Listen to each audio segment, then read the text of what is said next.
Nasib Mulyono, pemilik rumah bermobil di Bogor berstiker, keluarga miskin, tulis surat pernyataan. Pemberian bantuan sosial, Bansos, di Kabupaten Bogor untuk keluarga prasejahtera diduga tidak tepat sasaran.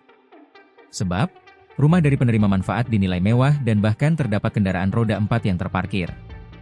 Peristiwa yang terjadi di wilayah Kecamatan Ciomas, Kabupaten Bogor itu pun menjadi sorotan hingga viral di media sosial. Kendati demikian, Kepala Dinas Sosial, Dinsos, Kabupaten Bogor Farid Maruf mengatakan hal itu telah diselesaikan. Ia menyebut bahwa penerima manfaat tersebut memutuskan untuk tidak lagi menerima bansos.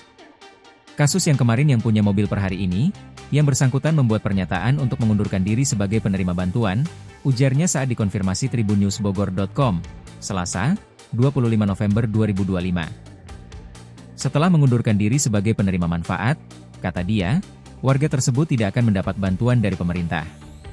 Dengan adanya kejadian ini, menurutnya menjadi pembelajaran bersama agar tidak terulang di kemudian hari. Ia pun meminta kepada masyarakat yang mendapat bantuan namun kondisi perekonomiannya dirasa cukup baik untuk berlapang dada dan memberikan kepada warga yang membutuhkan. Sebelumnya diberitakan, viral di media sosial pemberian bantuan sosial, Bansos, di Kabupaten Bogor yang menjadi sorotan karena diduga tidak tepat sasaran.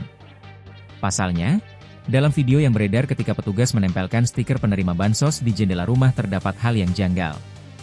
Pada bagian garasi rumah warga tersebut terlihat terdapat satu unit kendaraan roda 4 yang terparkir. Perekam video menyebut bahwa penerima manfaat tersebut bernama Mulyono mendapat bantuan berupa sembako. Sementara itu, Kepala Dinas Sosial, Dinsos, Kabupaten Bogor Farid Maruf membenarkan adanya hal tersebut. Ia mengatakan kejadian itu terjadi saat petugas melakukan verifikasi data penerima bantuan di wilayah Kecamatan Ciomas.